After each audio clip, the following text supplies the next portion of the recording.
Alright, good evening everyone. We've got another Super Metroid multi-category round 1 race for you. I'm Ajder, got Apathy Duck with me, Ooh. and tonight we've got Matrick versus Serberoth. Uh, Matrick, kind of an oldie. He did a lot of stuff with this game. Was probably most active like 2 to 3 years ago. Serberoth has been around for a while. Mostly does does bingos and randos whenever tournaments pop up. Um, so should be fun. Looks like Serberoth has vetoed any percent. Matrick has vetoed triple bingo, so we are going to have a 100% race, since that is the other category of those three this week.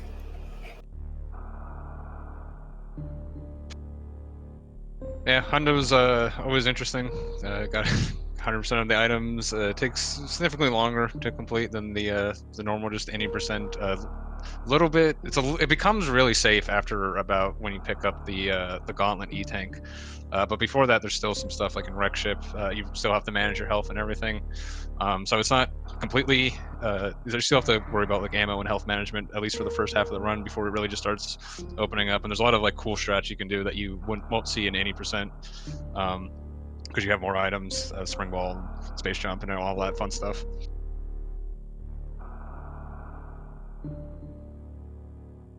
Yeah, so Matrick has a PB of 122, Serberoth has a 146.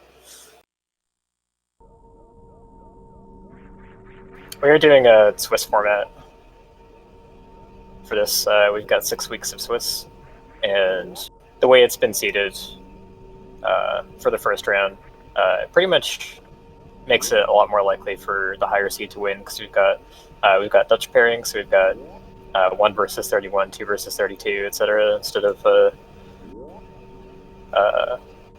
your traditional like bracket 1 versus bottom seed kind of thing. But then, so next week, all the 1-0s are going to face each other, and all the 0-1s are going to face each other. So that's where matchups are going to start to get more even. Yeah, it's definitely a cool idea for a tournament, doing a bunch of different categories and not just one particular category. It really just rewards like just kind of being like good at the game in general and knowing all the different strats for all the different rooms and not just being like an 80% or like 100% kind of like specialist.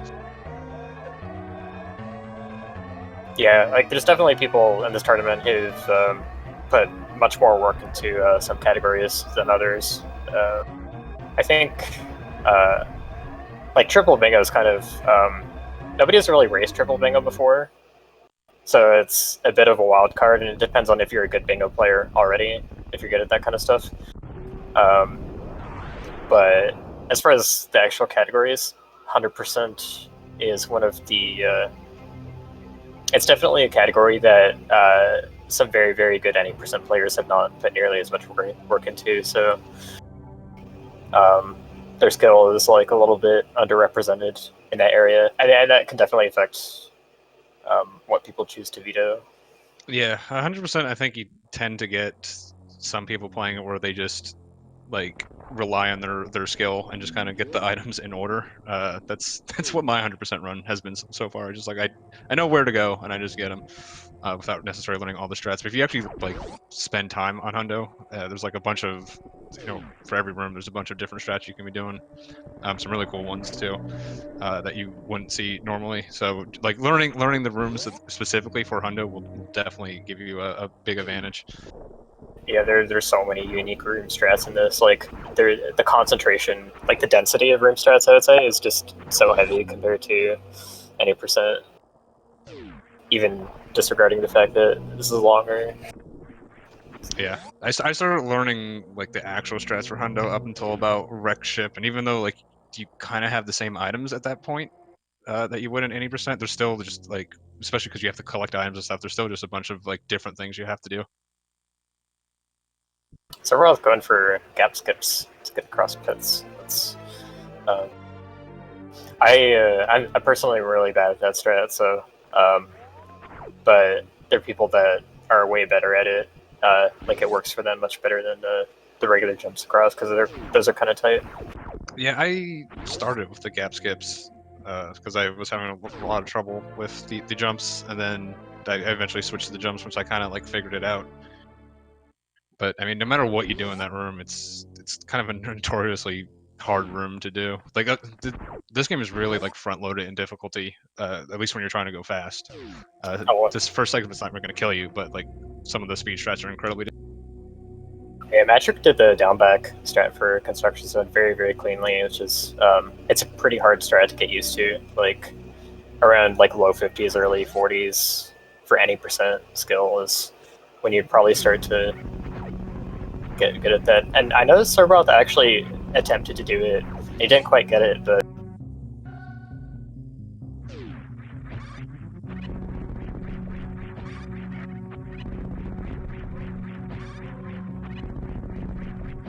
so matrick going up for the wall jump climb. Yeah, having a little difficulty at the end there. Yeah, he has. I did not expect him to join this tournament at all, so I feel like he's probably at least somewhat rusty. But he was quite good. He specialized in glitched categories to some extent. I would say he used to have the 0% world record. He used to have any percent glitch world record. Oh, he missed a missile in the bomb Teresa door. That's sucky. Yeah. I'd say serberoth actually had a cleaner climb than he did, even if it was not faster in total, but it was very clean on his end.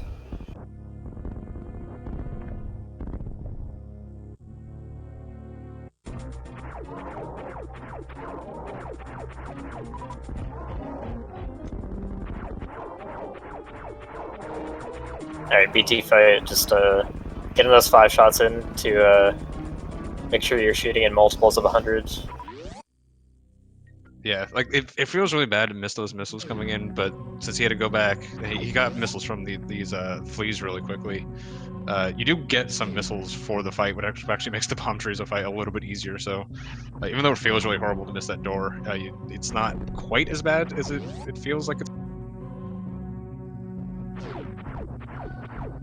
Oh yeah, that's something that's one aspect of it. serberoth is I thought he was trying to go for like the initial position where you make BTs jump back at a standstill. He was a little bit too far right for it, but then he just rolled left into position anyways. So matrick is actually missiling the pirates here. He made sure that he got a drop so that he'd be able to get 2 drops in the green red star elevator room to be able to open the first pink. But it's kind of surprising that he just killed the pirates because in 100% you're always gonna go down red tower first, and that route doesn't need as much health preservation, so it'd be better to just run through the pirates. He's doing more of a new route 80% strat. He might be. Maybe he's getting early power bombs, in which case you want a little bit more health. Oh yeah, that is possible, I suppose. That's a very uncommon route to go up red tower right away for power bombs. Most people just get first power bombs at Crocomire if they're. Well, actually no. Well, whether you do Croc early or not, in most cases, like almost everyone would just not get those power bombs early. The one thing it lets you do is it lets you get Crane Missile on the first trip. Yeah, you're trading off the one trip for the Crane Missile for kind of going out of your way to go up those early power bombs. So like, because Hondo has the 2 like kind of route divergences, right? You can get early power bombs or not, and then you can do early or late Croc. Ooh, that was a really nice reverse mock ball from it was matrick. Really good. Since they were already getting the missile up here, I noticed serberoth actually went down the elevator with near full health and full missiles. Did he farm the Kagos? I didn't actually see. No. I feel like he... No, he must have killed the pirates and got a lot of drops. It's something like that, I don't know. Usually you don't have both full. But yeah, the reverse mock ball out here is really tough, but it's pretty rewarding if you can get it, because you've already grabbed the super missile up top. Yeah, it also doesn't cost too much to go for and miss. Since if you miss, you're just kind of going to be where you would anyways.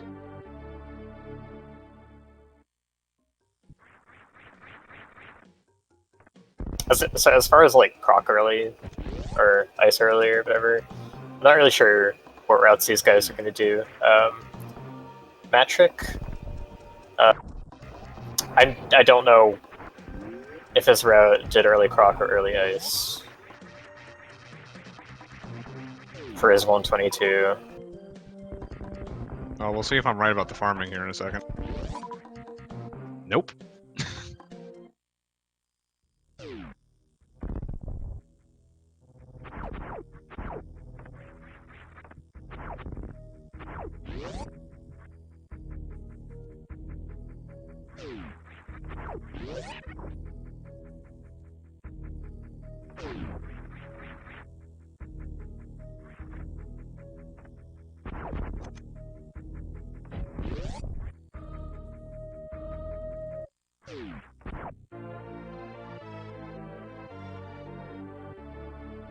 Am I still connected? Yeah. Sorry, I'm just having some issues on my end. Okay, that's alright.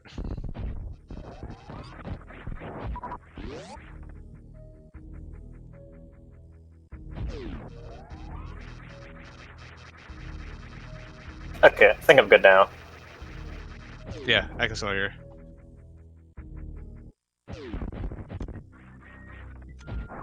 Oh wow, Matrick going for the 3 super crate entry, just letting you run there and jump right into the mouse. Jump is really easy to mess up because you have to avoid hitting your head on like an underhang in the ceiling, which it's not just getting the 3 supers, which isn't that easy to begin with. It's the jump is surprisingly tricky because you have to jump fairly late and you can't do a full jump or you will hit your head on the wall. And like you also have to recognize if you're going to be a little short, and you can sometimes save it with a wall jump on the very end. Oh, Serberoth is going for early power bombs. That's interesting. And Matrick had a bit of trouble with the Ghidorah.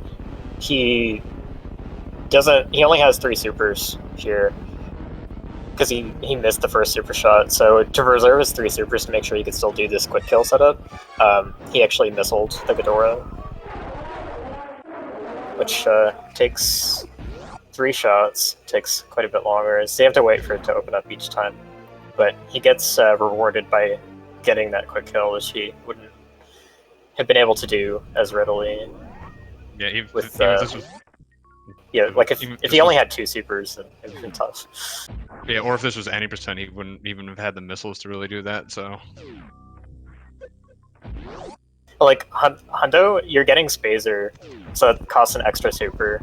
So that's one reason that I actually don't like doing the 3 super entry in Hundo. You're just a lot tighter on supers.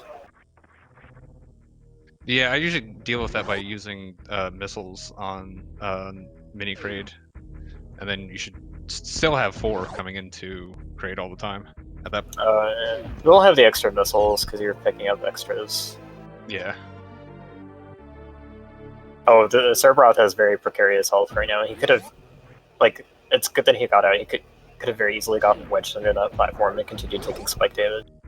Yeah, this is kind of the problem with the early power bombs. It's like it's theoretically, I think it's theoretically like very slightly faster to do this, but doing all these rooms is pretty tricky, and it's dangerous as well. And on top of that, you're not going to have like you really don't want to get health bombed by Kraid when you get down there. Although he's just going to be taking the refill here to fix that. Yeah, that's not good as far as like making this route worth it. But I think like Serberoth isn't he's not that much of a vanilla runner or like a pure speedrun runner per se. Like he does lots of bingos and randos, things that are like more freeform. So I expect his route to not necessarily conform to the exact route that most people take. So if he wants to get those early power bombs for fun, if he prefers it that way, that's fine. Yeah, there's a lot of like, especially if you have like a higher time, like a lot of times like speedrunners will say like, oh well, you're losing time doing it that way, but like there's also the theory that like if that's the way you want to do it, like just start doing it and then eventually you'll be good at it, and like don't necessarily worry about individual time losses while you're still improving and getting better. Yeah, that's true. I do like hook climb in the swamp segment, or or in ether segment, because it's more fun even though I suck at it. How are you the one to bring up A Link to the Past?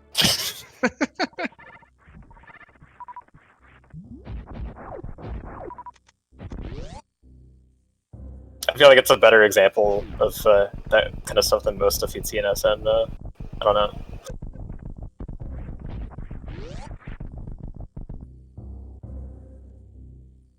So yeah, serberoth getting this crate missile, which you need power bombs to get it.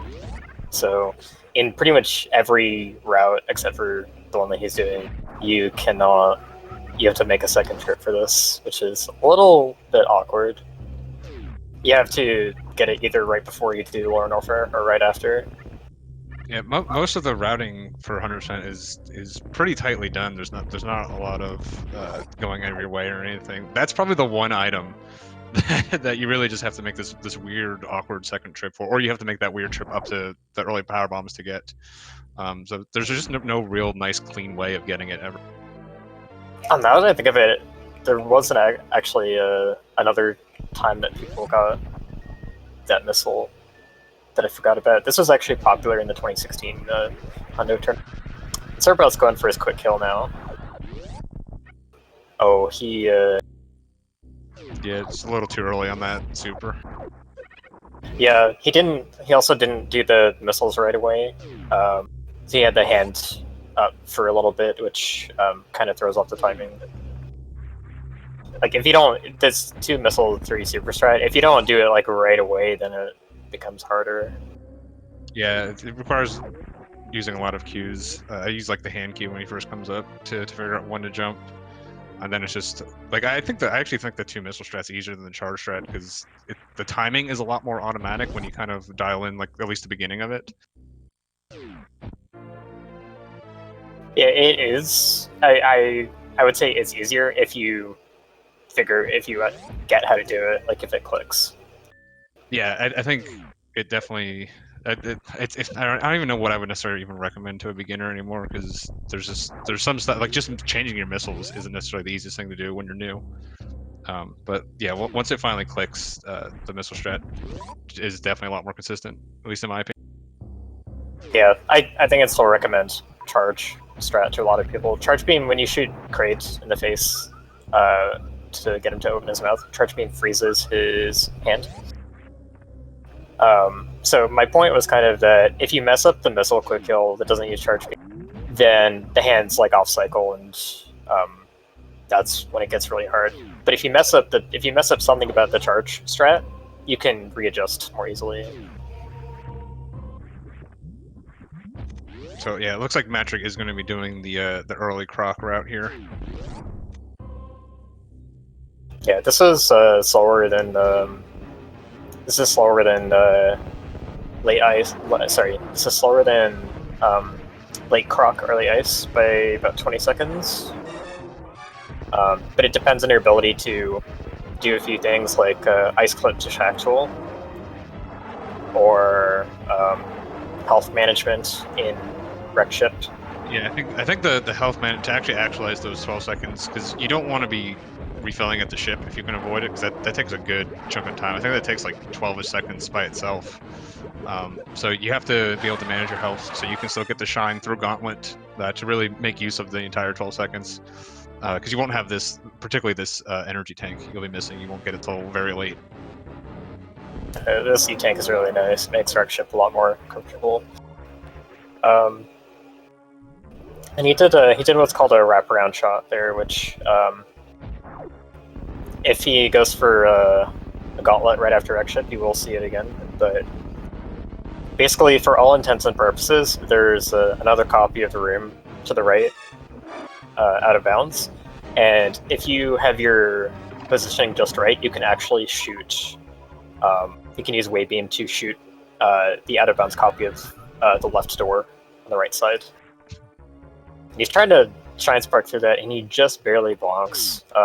I think I heard from somebody that has done sprite editing for this game that the shine spark, the horizontal shine spark sprite, the hitbox for it actually extends, I think, 7 pixels under where the visible sprite ends. Which is stupid. That would make a lot of sense. There's been a couple times I'm like, how is that a bonk? But yeah, that shine is fairly tight to actually get. Yeah, you have just the one,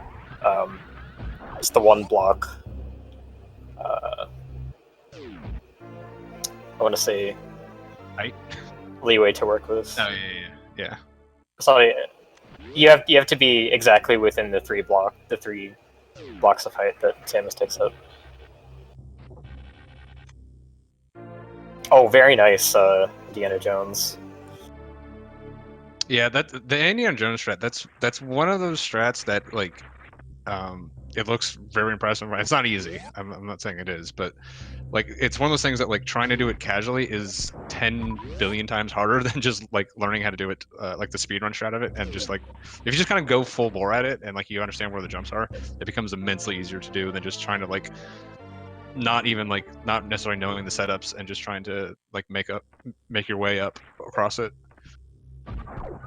Yeah, it's definitely easier to do when you have a plan for it. But it's a high risk strat. You lose a lot of time if you miss that.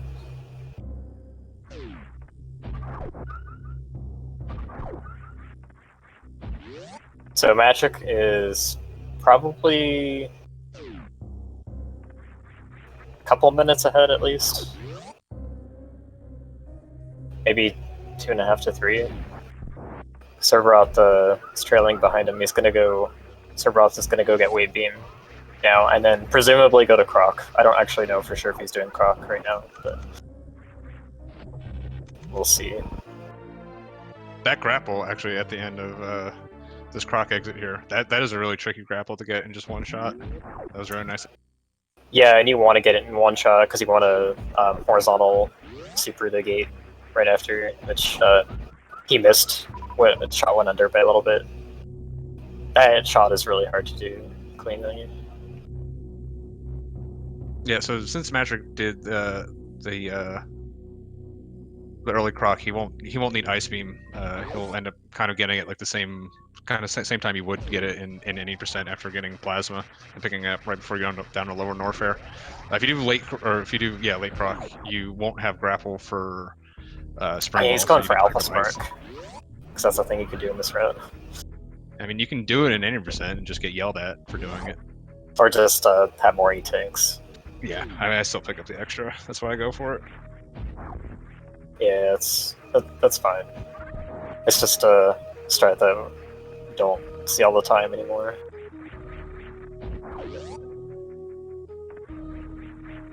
I think he was going for the down grab strat in Red Tower, where you don't pre-shoot that block, you shoot it out of your wall jump. Yeah, he was, and Team Fortune just missed it. That's a pretty tricky strat. With Charge Beam, you can, if you're holding shot as you start jumping, then you can basically, the game thinks that you're trying to start charging a shot, so it buffers one, but it thinks that you just failed to charge it completely. So basically, you get a buffered shot to come out on the first turn that you break spin, which makes that a lot easier than not doing it with that.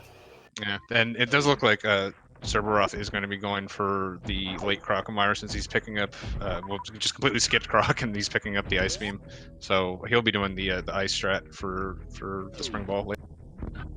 Okay, that is pretty interesting, actually. I feel like he's probably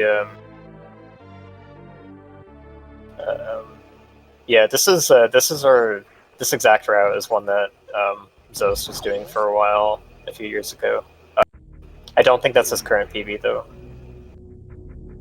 It was a slightly older PB than his current, in quotes.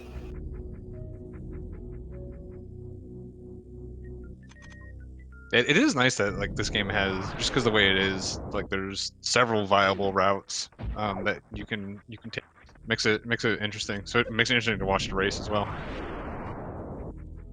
Okay, matrick just gonna grapple across the moat here. Yeah, this is actually faster than trying to set up the Ocean Fly, especially since you need the missile. Ooh. serberoth actually, his Ice Beam not really helping him right now. He froze the Cack Attack in his way while trying to Alpha Spark. Yeah, ice gets in your way most of the time. So it's another benefit of not even picking it up is you don't have to deal with frozen enemies. Most of the time you just want to kill enemies. There's only like a handful of places that freezing an enemy is actually a benefit. It does help in Red Tower, actually. That could be one reason that he likes doing this route. Well, I mean, he already got early PBs, so we know he can do Red Tower. Oh, yeah, never mind. Yeah, I forgot about that. If you're doing Red Tower without high jump boost, I don't think... Like, well, now I need it. Although, Okay, Spacer does make it harder to do Red Tower. If you're doing the upshot, at least. Yeah, that is true. High jump can make it more complicated or less, depending on, like, what you're used to. Ooh, matrick doing the speedball here. He did it from basically, like, as far right as anyone's willing to do it, which is... And he's leaving Spacer on, so I think he's going to try to do a 2-round Doppler here. No, he is Oh, he did take it off. I just missed it. I'm sorry. He was showing off horizontal infinite bomb jumps while waiting for Phantoon to show up, though. That's a crazy strat. In mid-air, horizontal bomb jumps. Oh, he didn't get the first hit on Phantoon. It's unfortunate.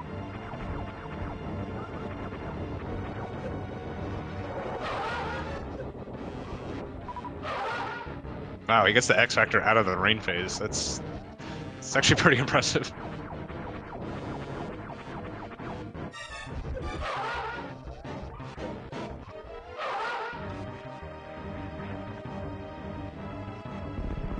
serberoth setting up the spark across moat nicely. Yeah, and the 2-round X Factor, something you don't see too much. I guess it's probably a little more common in Hundo since you don't have to worry about power bomb management nearly. Yeah, it's pretty good for Hundo. The strats that like there's strats that top runners will keep Ice and Spacer on for here, and they'll just do 2-round Doppler. Particularly Robot Flusher in bowling is something that top runners do that requires Spacer to still be on, so they will just not take the beams off here at all. But Robot Flusher is really stupid. Yeah, I mean, if you can do a 2-round Doppler, I think it's actually faster still to do that than taking it off just for the X Factor. Well, taking it off and then having to put it back on. Well, I guess you never actually put it back on. Unless you would need it for like a Robot Flusher strat, like you said. Yeah, you have to take them off at some point, anyways, because you want them off for oh, that's true. Phosphorine and Dragon. Yeah, for Meridia.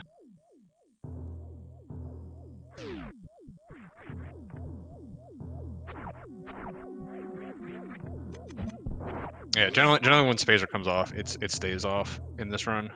Oh, I think Magic is doing a short charge to get through Sponge Bath, which... Oh wait, no, he's doing it to... Yeah, the Shine What am I Spark. He's Shine Sparking across Spiky Road. I don't know if I just don't pay attention, but I don't see that as a commonly done strat. That's what I've been doing. Just it's easy to learn. Like I said, I haven't put too much effort into hundo. It's easy to pick up and just it gets you through that room reliably without too much. Yeah, I don't know anything about its speed, though. Like, I don't know how it compares to other strats.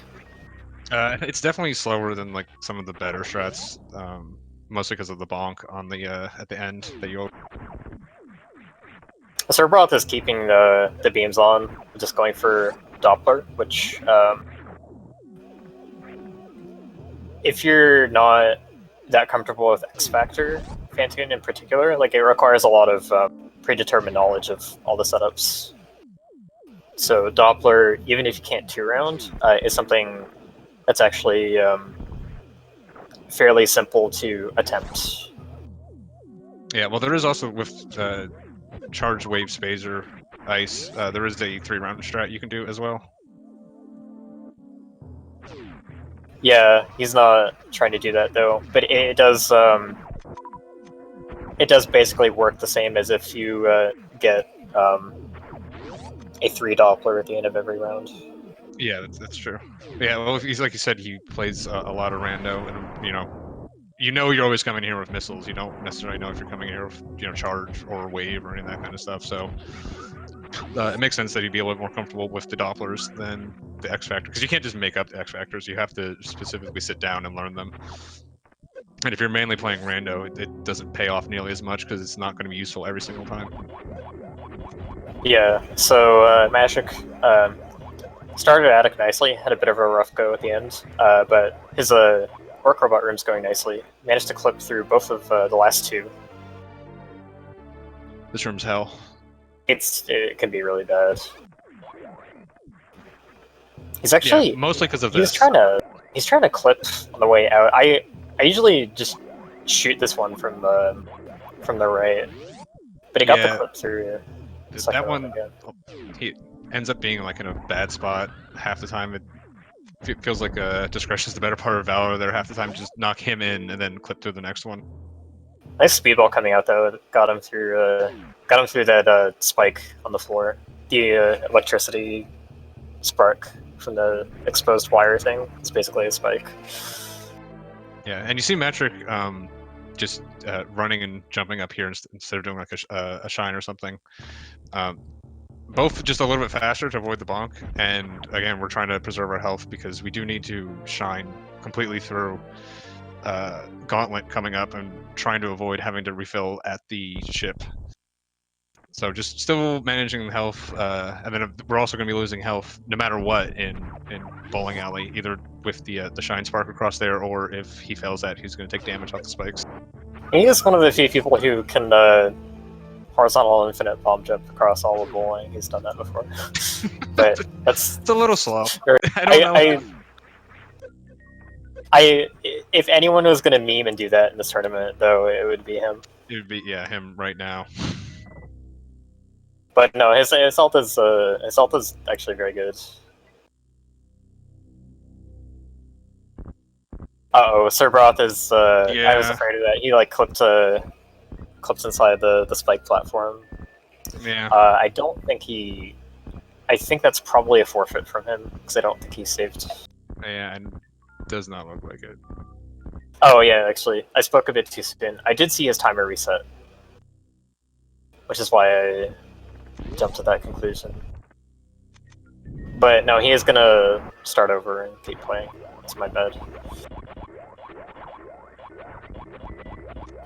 So that is unfortunate for him.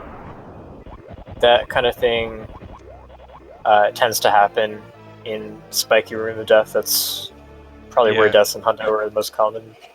Yeah, and then it really feels bad because, again, like I was saying before, like once you kind of get past wreck ship, the game it really is not going to kill you anymore. Like once you get that Gauntlet E-Tank, we're going to be going back through Brinstar. We're going to pick up a bunch more E-Tanks, and the game becomes pretty safe.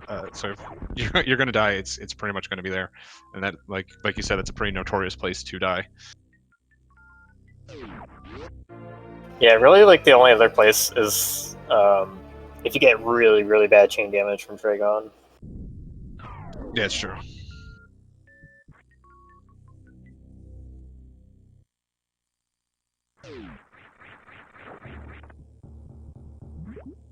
Yeah, so matrick, it's gravity suit.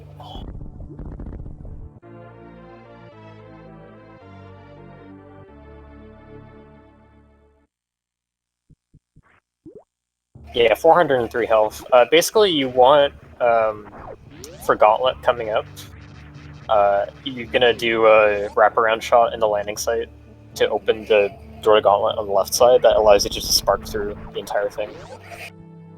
And for that spark, you want 230 health, approximately. Yeah, but he's got to do this other spark first. Yeah, but he's just got plenty. Yeah, you'll be fine. As long as, well, he's got plenty, assuming, I mean, this room can also go poorly quickly. You don't take that much damage with gravity. Like, it's usually not a big deal. But he did go for, like, the bounce ball strat through it. Which is really fast if you get to the very end of it. It can be a bit tricky to get exactly right, though. But he's going to do this wraparound shot, which is really precise without Spazer, actually. It's pixel perfect. Is it? I thought it was pixel perfect with Spazer, too, just a different pixel. No, Spazer is wider, so it's more lenient. Oh, okay. So basically, the way... once he gets this, you're going to hear the door. He's just trying this over and over. It gets pretty finicky to do it just with... So the way that wraparound shot actually works, and the reason it's so finicky, is that when shots go off screen, they despawn 2 frames after they go off screen. Oh no. So that's okay. He still has like barely enough. Like 225 is kind of enough. If he starts it from that far to the right, he's probably not gonna break the last of the bomb blocks. Yeah. I think he's got a reserve, so he's like not gonna die. But... Yeah, I think he maybe should have just considered popping the reserves manually there. Honestly. No, these like gravity. You really don't take that much damage with gravity. Yeah, it's true. Popping reserve manually doesn't help you here, anyways, because acid damage like won't double hit you, and. Well, I meant during the shine, so you could have gotten to the end. Oh, gotcha. Yeah, okay, that makes sense. No, that's not faster. I don't think with the distance that. I'm saying it's faster. I'm saying it would have been safer.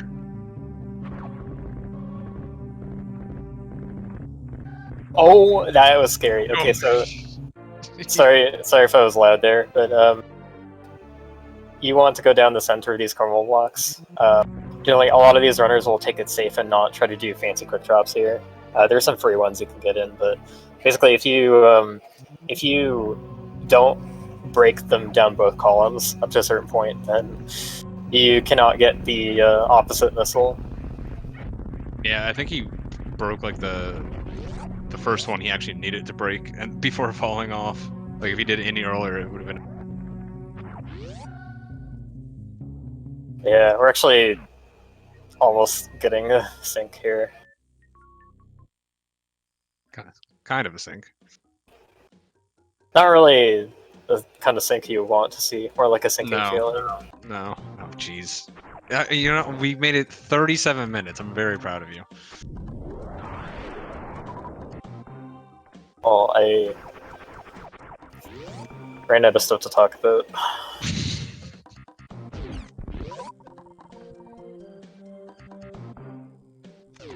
So yeah, we're basically just going back through. Jeez. Nice save. He's giving us all sorts of heart attacks here. But yeah, we're just going back through Brinstar. The main reason we couldn't get all these items the first time through is because of power bombs. So all the items, there's a bunch in here that you know, this Edekun's area, and then there's the like the Mission Impossible. What is actually back there? That's a power bomb back there normally, isn't it? Right? You don't even know. I've only run Hundo a couple times, man. Oh my god, yeah, it's a power bomb. Power bomb, man. I'm so sorry. It's actually there's one runner who has a pretty competitive any percent time that I was very surprised to find out that well, one, they don't know where all the items in the game are, which, you know, if you don't focus on Hundo, then sure. But he didn't know where Firefly E-Tank was. That one's actually funny. Yeah, because it's actually like a legit safety item you pick up sometimes. I took Firefly to like 57 or something crazy. It's even like a potential backup depending how your lower warfare goes. Like he runs new route, so I'm surprised he didn't know where it was. Yeah, Anyways, pretty funny. Was it Cutie? no, no. I'm not gonna say who it was though, but it wasn't Cutie. So Matrick doing a very high jump there. This room is Mission Impossible. He did a very high jump there to make sure he had a lot of downward speed so that he could try and buffer a jump. Yeah, it looks like he just didn't get the spin off. Yeah, The setup looks pretty. yeah, it's pretty tough. But if you buffer a jump right away, you can get past that chromal block before it reforms. Yeah. Honestly, one of the issues with going for that strat is when like the route you would do in this area is slightly different when you get it than when you miss it. So if you go for it, you have to make sure you still get all the items. It's one of the places you potentially get the yield 99% if you're not paying attention. Yeah, so if you did that route, you do the wave gate here first. Before doing... Well, he did it before Sports Fun anyways. I think what he's trying... Probably to avoid having the brain fart, he's just doing, like... He's just doing the items in the same order he would normally do instead of trying to be slightly more efficient. Okay, I guess that makes sense. Yeah, for exactly what I said, so you don't brain fart and just forget one of them. Yeah, I wasn't thinking of it that way because I'm used to... I don't go for it, or I almost never get it, so I'm used to doing it this other way. Sports Fun first. If I got wave gate first, then I'd be forgetting this. Yeah, exactly. So, like, you don't generally think of these items in British Star as one that you could potentially forget, but if you go for Mission Impossible, it can happen again because you're like, oh, well, I'll do like the other route, and you just forget about. Oh, and grabbing these charge missiles over here, that would have saved about a second if he had laid a power bomb there instead of bombing that block. Because that's a time save from it. Is basically you get to pick them up while you're waiting for a power bomb to go off. Oh, okay. I was always wondering why that was a time save. It seems so minor. I was like, you have to do the same movement either way. Yeah, that time save is so minor. It's actually honestly not even just a bad idea if you're just starting out, just to go ahead and pick them up so you have more missiles in case something else goes terrible. Well, this is somewhat appropriate for multi-category, but if you're doing runs of any percent, 100%, low percent, in kind of the same time period, then it can get very confusing. Yeah. Whether you are supposed to pick that missile up or not. Yeah, well, like you said, fortunately, it's only like a second. It's not gonna kill any runs by picking it up. It will. Well, it'll kill a low percent run. That's true. So we aren't gonna have low percent as an option until week 4. But starting week 3, we've got that RBO and low percent starting to get featured. So people who, I mean, this tournament has people with all skill levels in it, but it's not a requirement to know those categories. So they're never going to be in the same week together. But yeah, so the people who are not comfortable with either, they're pretty much going to have to use their vetoes on that. So it's kind of a case of like, you better be comfortable with the other categories that are in that week. Yeah, low percent was one of the reasons why I ended up not joining. It's not supposed to be a reason not to join it. That's how this is structured, but it depends on I don't know. Well, Depends that and on. I've got other stuff going on. I mean, Yeah, I know you do too. I'm in 3 tournaments right now, so I don't want to hear it. Yeah, I decided 2 was enough for me. But you at least know these categories. I'd have had to actually put an effort for them. But yeah, that's true.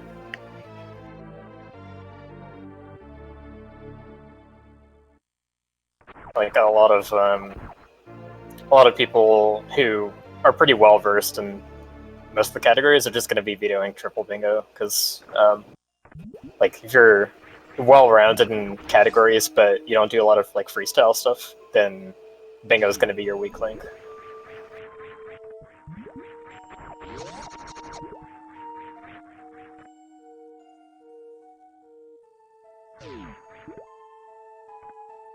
Oh, matrick wall jumping off the right wall to morph in there.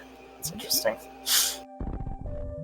Oh, he laid the bomb really far to the right, which is like it's going for like a really fine optimization.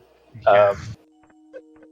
Like you can get bombs to knock you diagonally, so you can lay your bomb like slightly early in cases like that where you need it to hop you up onto a ledge.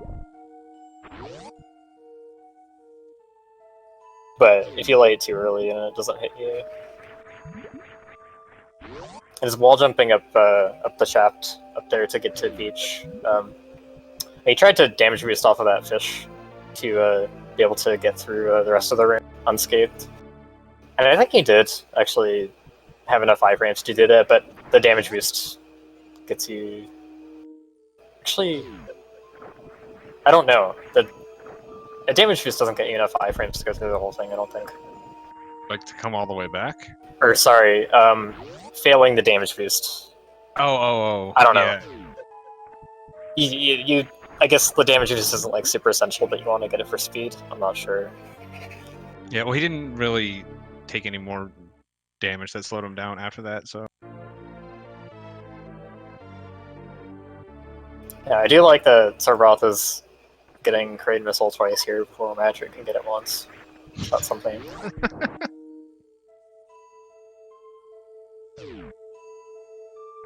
Yeah, the Maria is the other like kind of area of 100% that the routing gets a little wonky.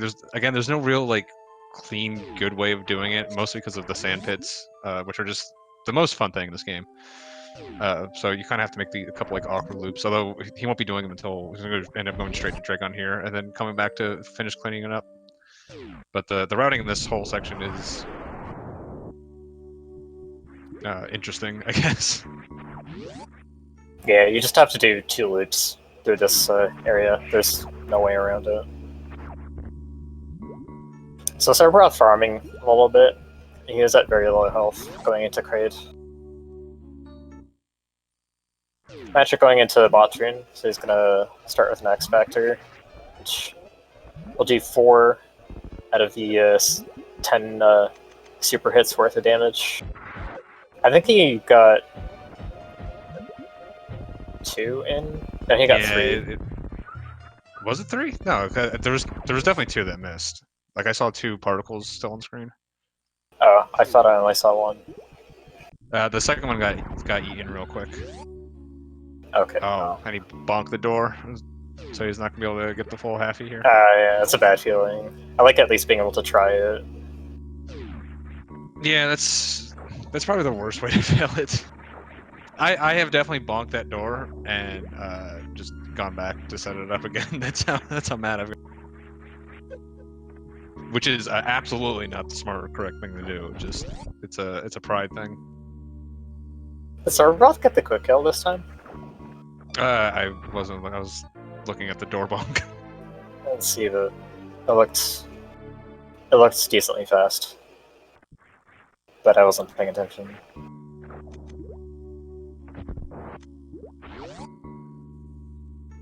It looks like he did.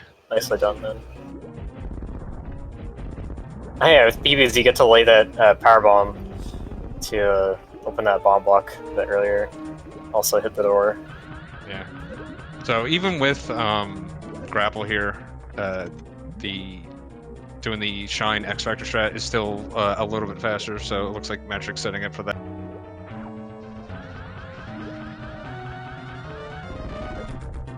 Ooh. I think he only got 2 hits.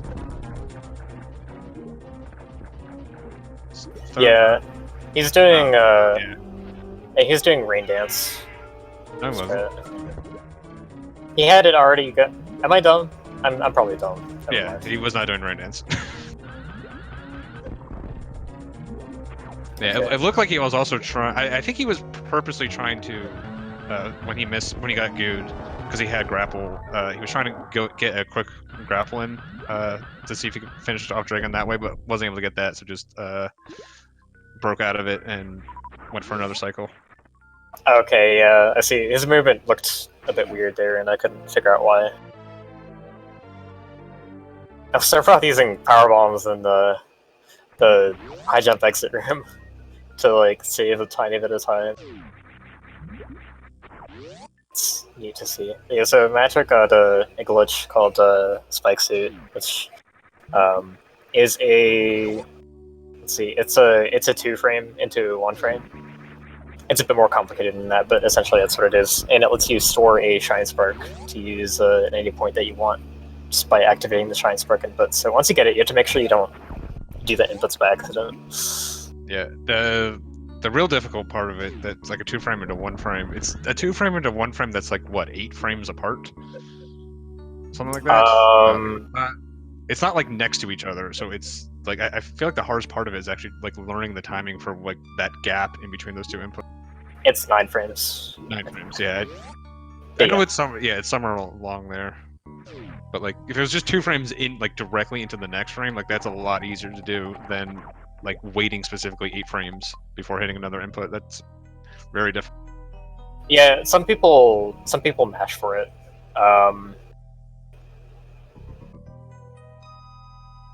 Like you have to unmorph, and then you have to actually, the difference between the two inputs is either 9 or 10 frames, depending on which frame you unmorph. Oh, okay.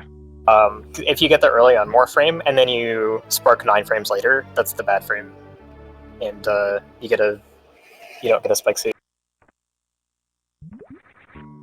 Because the way it works is if you have a 2-frame window to unmorph as soon as you get hit by this, and the spike knockback lasts for 10 frames, and but the unmorph lets you input a Shine Spark 9 frames after you do the unmorph. So,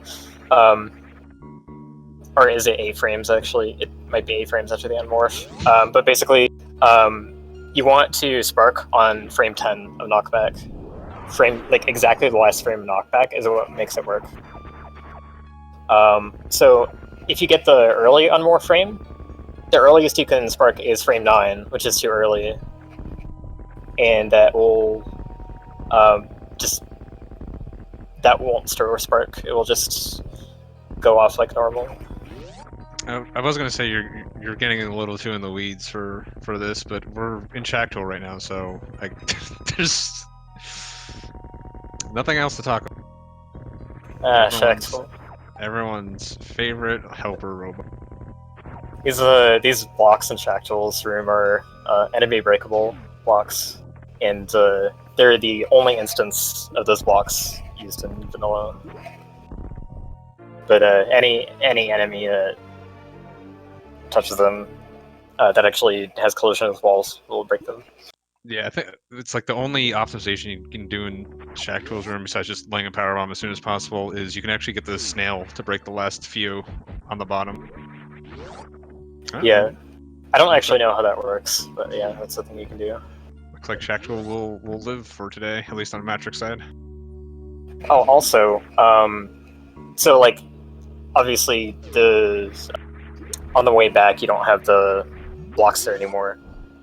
That's because of a room state change. Shacktool actually sets a flag, an event flag, when he makes it a certain way through the room. I think it's like maybe 2/3 through the room. So you could actually have him dig most of the way through the room, and then leave through the door, and then come back, and the box will be gone. I'm almost surprised that's not faster. But yeah, I mean, the transitions are going to take a good bit of time. It's also too far in the room, I think.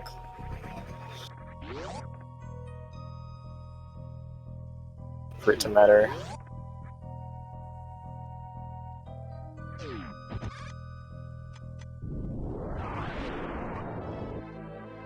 Plasma beam room is a really interesting room to optimize. There's a couple different strats that you can.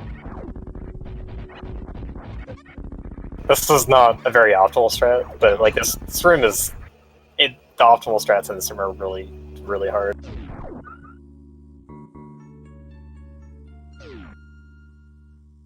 They're easy to mess up too. Like, you mess them up, you can leave a pirate like not dead and have to go back for it, or you can get one of the wall pirates to like jump across when it's not damaged enough. Yeah, there's a couple of strats where you're basically blind killing them, and you're sort of taking unfaith that they're actually dead, and then you get to the door and it's still gray, and it's a really, really bad feel. So the wall pirates actually, they don't move off screen. So if you get them to go off screen when they're not actually transitioned to the other wall, then they can get stuck in the middle of the room. And you actually have to get them on screen at the point that they are at mid jump to be able to get them to actually get to the other wall. It's really stupid.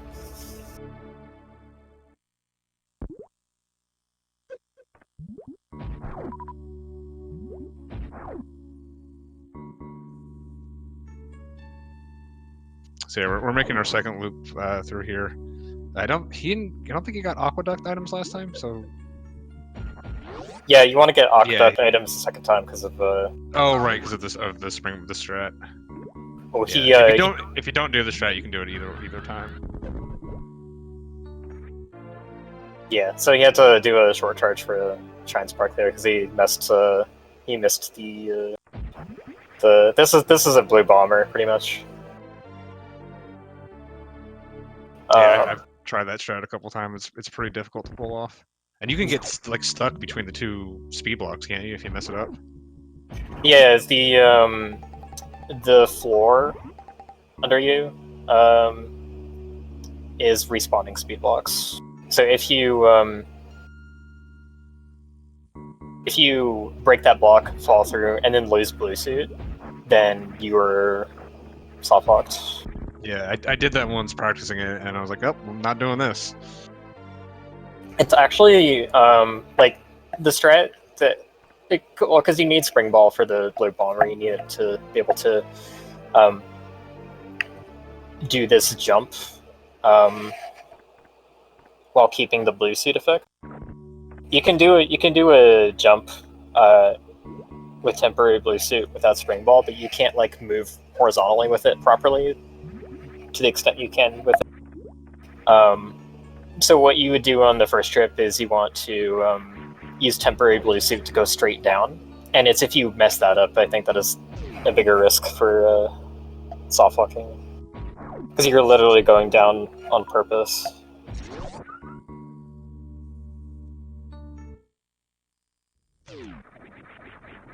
Now, with that, we have all the items out of Meridia. Hopefully, I didn't see any that he missed. So.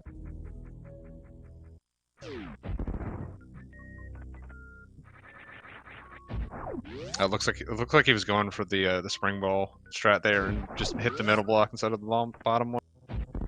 Yeah, the spring ball strat to get across is really cool.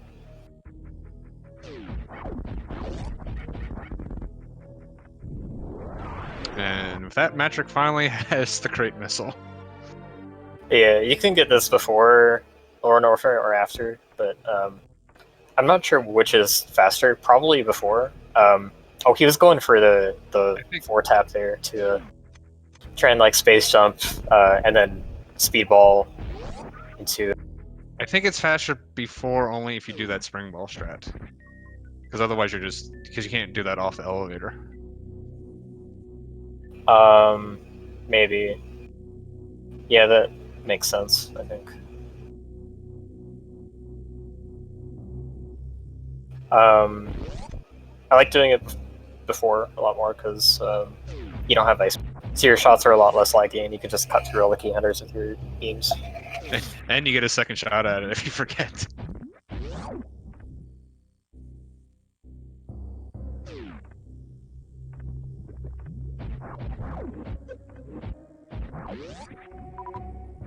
Yeah, the other really nice thing about picking up ice this late is the plasma strats to exit this ice room are a lot easier than the spacer strats, because the plasma will just cut through both of the platform guys, which I have no idea what they're called.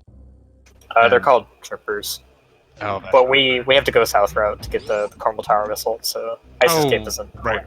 You're right. But for any percent old route, that definitely applies.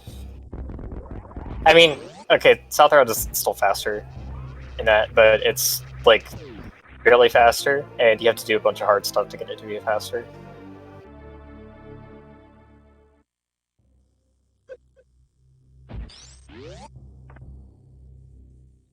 So I got Carmel Tower missile pretty nicely, which is really easy to lose time on.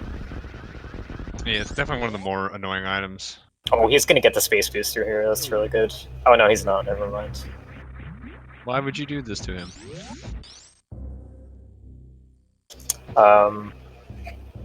It's space jump kind of sucks when you're out of liquid, because there's a window. There's a vertical speed window that you have to be able to do another space jump, Yeah, and it's a lot tighter in the air.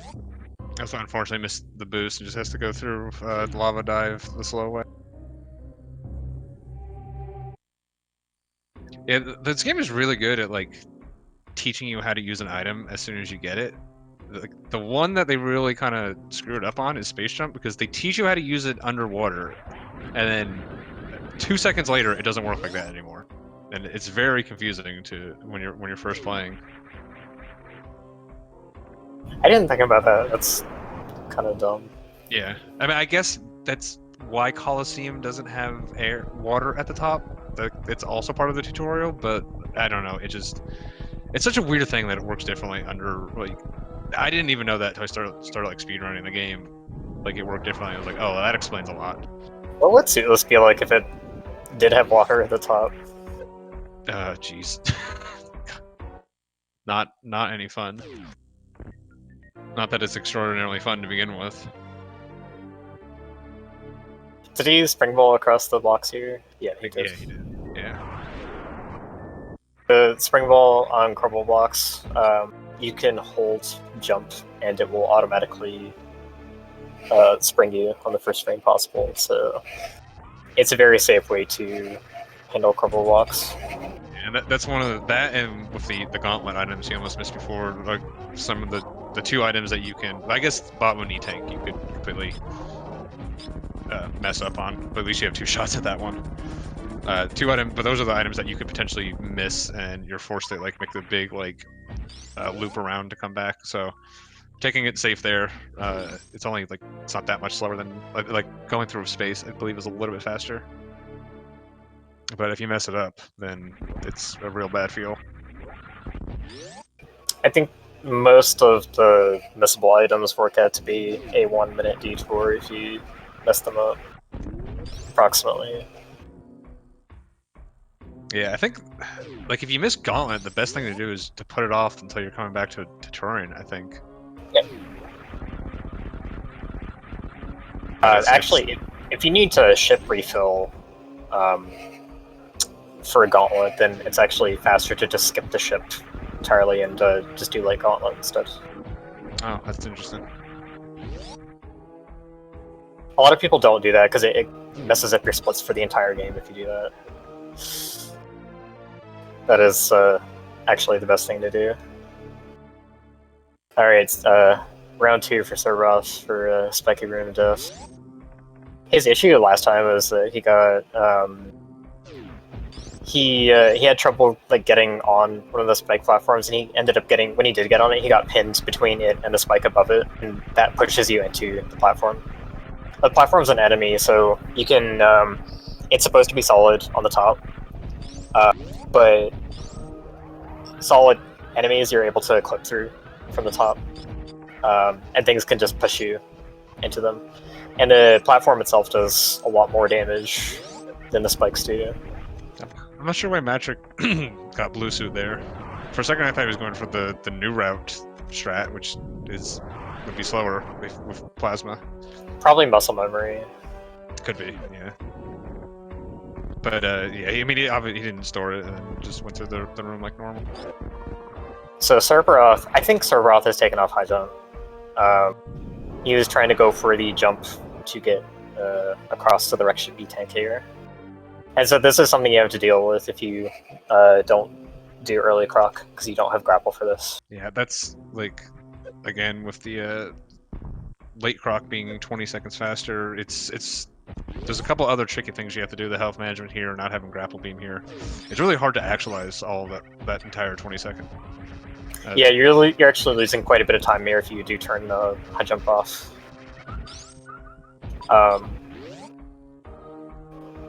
The two optimal strats that people do are... it's not important. I won't go over it. Let's focus on what people are actually doing.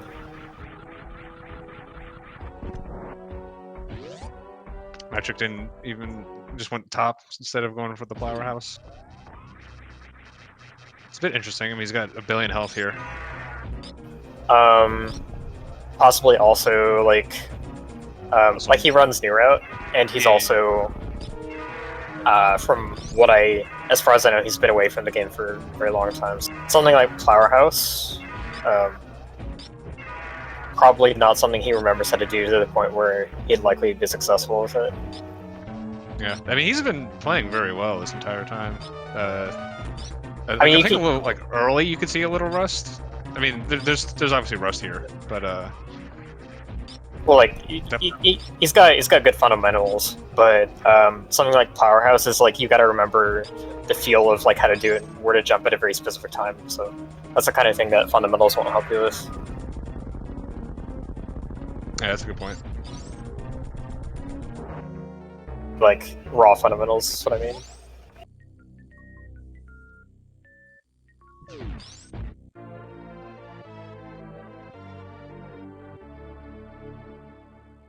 Just notice he has 26 supers.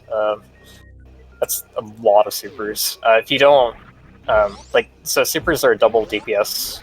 Underly, they're double the DPS of even full beam combo, and it's optimal to use a bunch of them in the fight. But it makes counting shots difficult, and it's actually like the fight is so short that it's actually hard to get time saves from using it. But he's got so many supers, he's gonna have no issues going through Turian fast. It is actually an issue for some cases. Is sometimes his power one was one tile too low. Wow.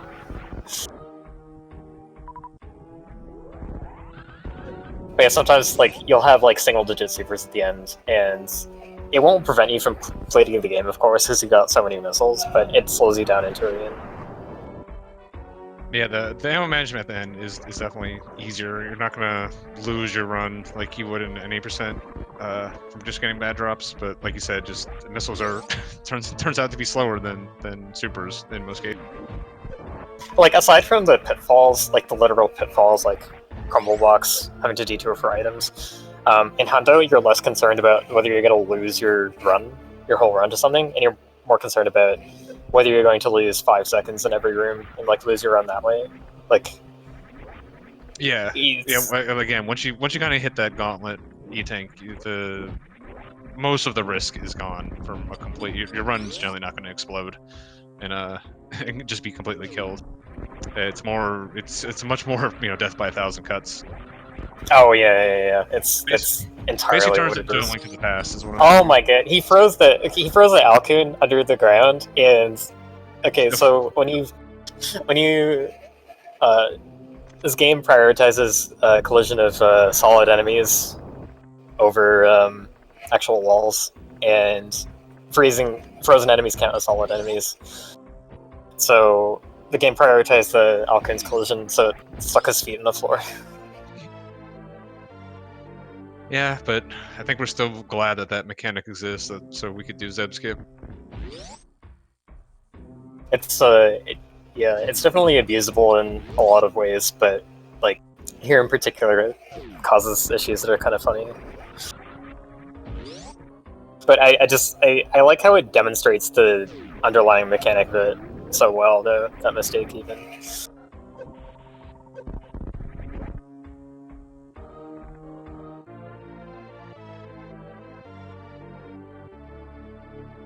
we still. Sorry, go ahead. No, okay. I was just saying we're coming out of Lower North here. Basically, we can't go straight to G4. We still have a little cleanup to do. There's a couple items left in Upper Norfair here. They're just faster to get now with the items we have, and then we'll be doing a quick trip back into Retro Brinstar to finish it up before heading up to Turian.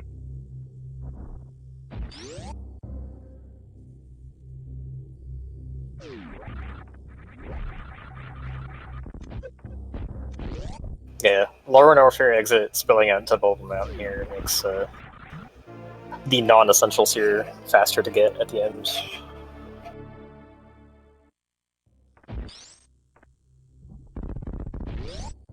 Just rolled through that whole tunnel. Actually, you have enough room to stand up in that tunnel, and I think a lot of people don't realize that. It took me about 5 months to realize that. Yeah, like even after I found that out, I had so much muscle memory for rolling through the tunnel that I could not stop doing it for a while. I still roll through it half the time, to be honest.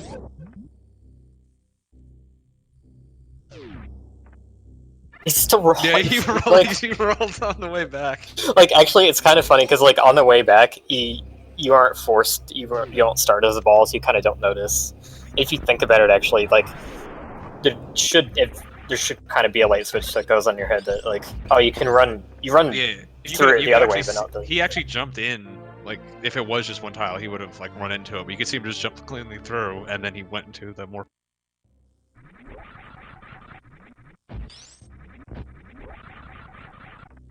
It surprises me because like Matrick knows a lot about this game, so that's one of those things that like I would think he would know, but he probably just mostly knows the weird stuff.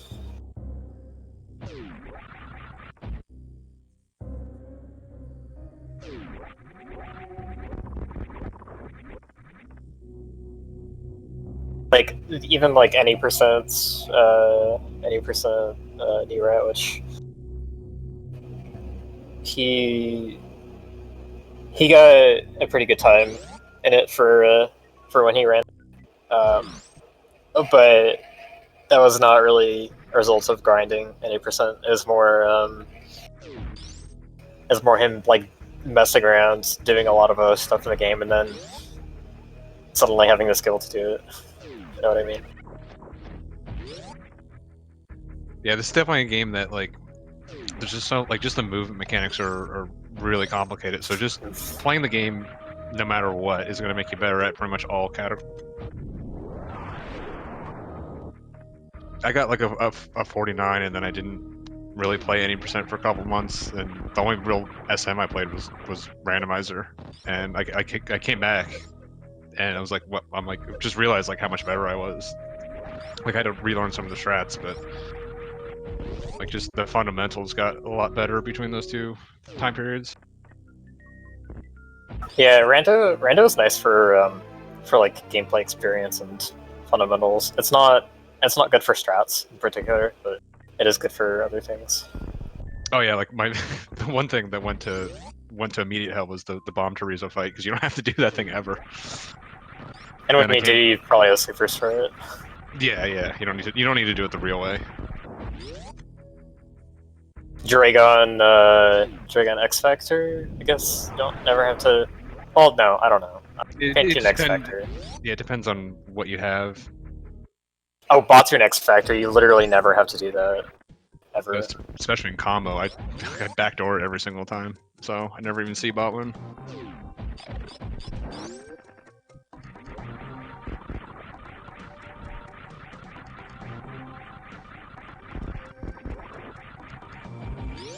Matrick going back through Green Hills. Got some clean space jumps going up the hills, which is what you want. Want to make sure you don't bonk on the ceilings and stuff.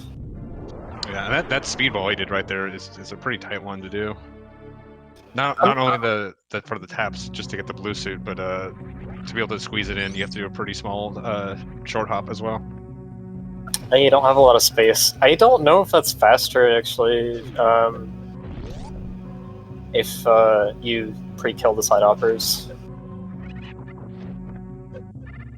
Because the optimal strat. Oh, okay. So he's laying this power bomb here. He's trying to lay it up against the left edge of that overhang there, so that it breaks exactly the blocks that it breaks for the PV blocks here. It stops exactly short of or stops exactly as far as you need to get the vertical tunnel open. It makes it really easy to spin jump into it, so you can screw attack the top block. Yeah, there's like a weird like overhang in there. If you break all of them, that can be a little tricky to deal with.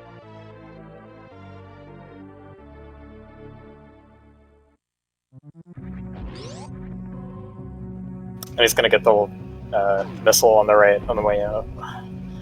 Tried to super the boulder. Boulders, I think they only can be destroyed by super missiles and pseudo screw attack.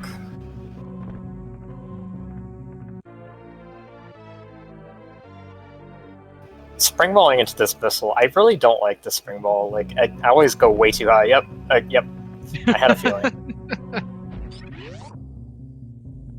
It's so hard to control your height if you're jumping from the ground with a springball.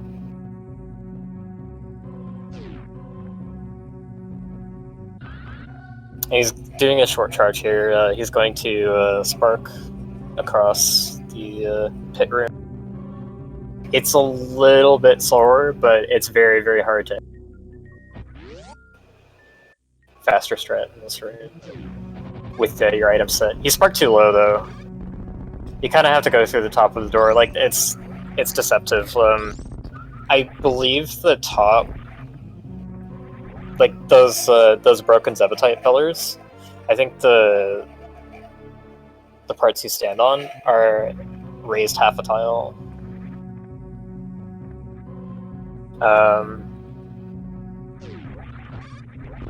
So I think they're like a tile and a half higher than other things. Oh, almost forgetting criteria power bombs and then coming back down. I was thinking, it's like, you know, I don't see people screw attack through this room very often. I wonder why. And then I realized it's because you need to come get this item. Wait, screw attack through? Well, he was screw attacking up the climb, and I was like, it wasn't like triggering anything in my brain. Like, I don't see this very often, and I realized it's because you have to come get this item, which he forgot, and he came to get it. Thankfully. I think if it weren't for this item, he'd actually spark up this room. Yeah, probably.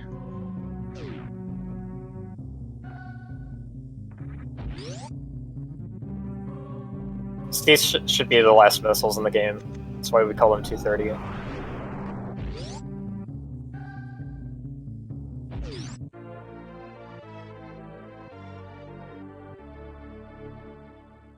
And then there's the 230, the dentist name. So people call them dental plant. And I like how this comes full circle because the 4 bomb blocks there kind of look like teeth to me. Okay.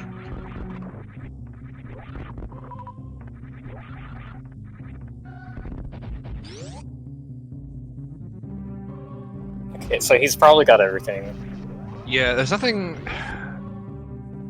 I honestly wouldn't have even noticed if he missed criteria supers, but I believe he has everything. There's nothing that sticks out in my mind.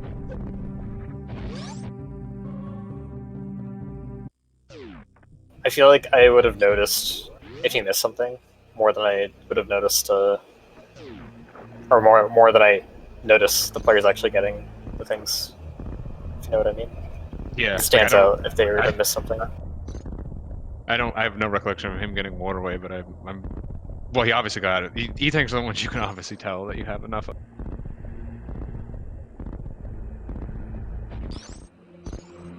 It's generally missiles or the things you're going to miss. Missing a super or a power bomb is pretty rare, although it has happened. It feels pretty bad when that happens. Yeah, I fortunately have a 100% success rate on 100% so far. Granted, that's like 5 tries, but I missed an E-tank once, and I only noticed when I was in terrain. how did you miss an E? I don't even remember which one. I was like, that is pretty impressive.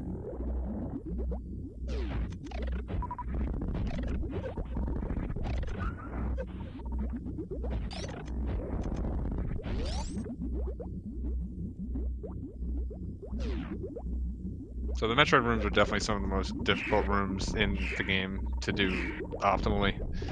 A little bit of screw attack actually kind of hurts you here that you can't let the Metroids grab onto you while you're in a jump. You can't do some of the grouping strats. Although the grouping strats are less valuable here because you just have all the ammo in the world. Yeah, he's mostly doing any percent strats, really. They're a lot easier to do than the hundo strats. Like, you optimally don't want to group anything here. You want to just go like bam, bam, bam on everything. Yeah, the hundo, like the actual hundo strats, when you see them pulled off optimally, are pretty sick to see. It requires an insane amount of weapon switching, though, especially in the 1x2 rooms. Like, the 1x2 rooms, the rooms that he grouped, are really, really difficult to do ungrouped.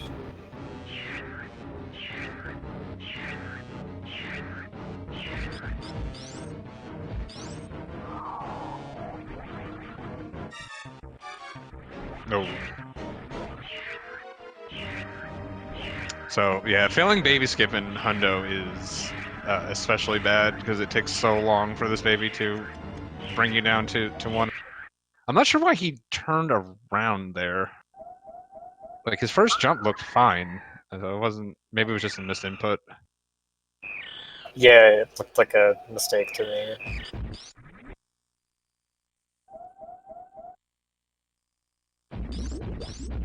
So there are ways to mitigate, in 100%, there are ways to mitigate the, sorry, there are ways to mitigate the time loss from not getting baby skip. So you can turn off Variasuit, which speeds up stand-up glitch a little bit, but is optional. Wait, it speeds up the stand-up glitch? I thought it just made it a little easier. No, it speeds it up too, because otherwise you have to get hit more.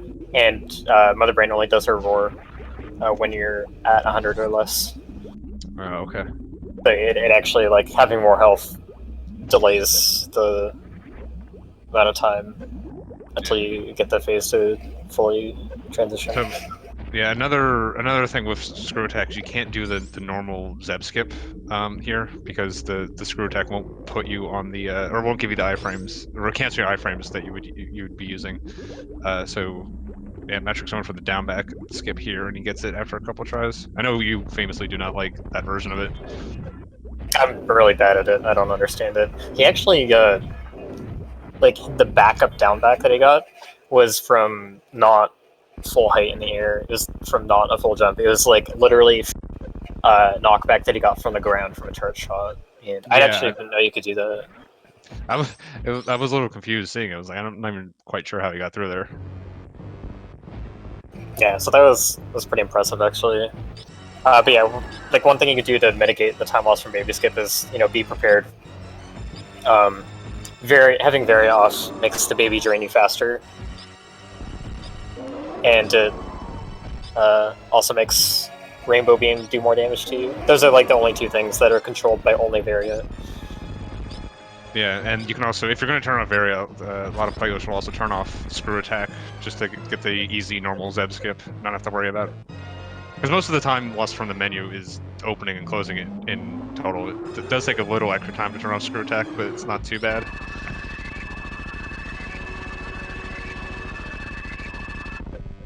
Yeah, so you need to have 700 health or more to when you get hit by Rainbow to set up stand-up glitch. I don't really understand why the health window is what it is, but I think the game just has some incorrect logic with the numbers here.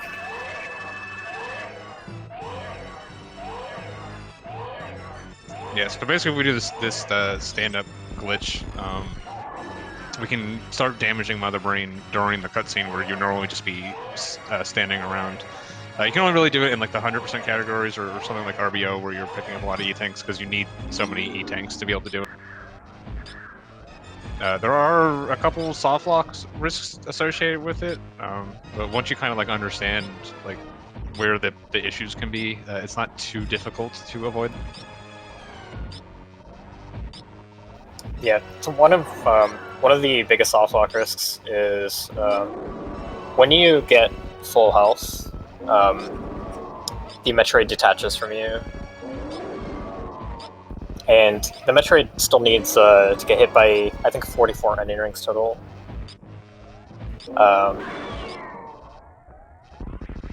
So when you hit full health, if he detaches in a spot that Mother Brain can't shoot it, then that's a soft lock. And it's actually really likely to happen in GT Classic more than anything else, because the energy load that you get from GT Classic is actually 700 energy exactly. It's not 799. So you'll have that Metroid detach a lot earlier than you're expecting. Okay, isn't one like the ones to make it just take damage on purpose? That is a thing you can do. Actually, I don't know what is fastest. I don't know if that's faster or not. But yeah, that's a thing you can do to help avoid that. It's either that or you just have to pull away, right? And stand on the other side. Oh, we missed You gotta like go to the right sooner, which right. Yeah. Oh, so he's trying for blue bomber here. This is highly dependent. He's not going to be able to get it Yeah. with a low amount of speed like that. Like your jump height is completely dependent on your speed here. It's a pretty difficult strat. It is cool looking though. Oh, fun fact, Owl actually taught me this.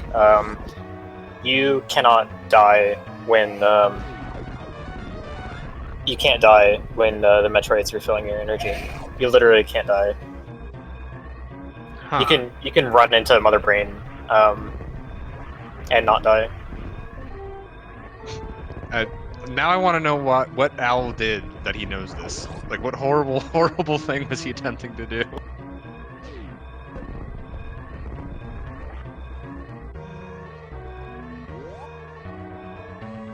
Alright, well that is matrick done with official time of 1:26:26. Yeah, it's a pretty good time.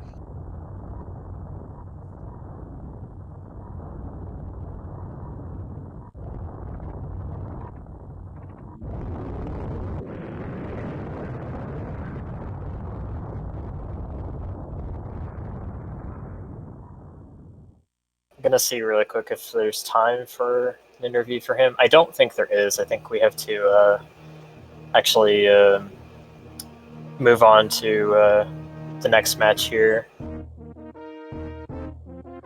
We have Stump versus TG Derp coming up also on this channel, so I think we have to wrap up. Yeah, we're getting the hook signal from SRL over here, so I think we're gonna just sign off.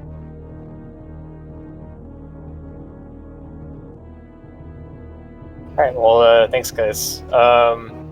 Be sure to catch the next match. Just stay right here, don't go anywhere. Yeah, this was fun. Thanks.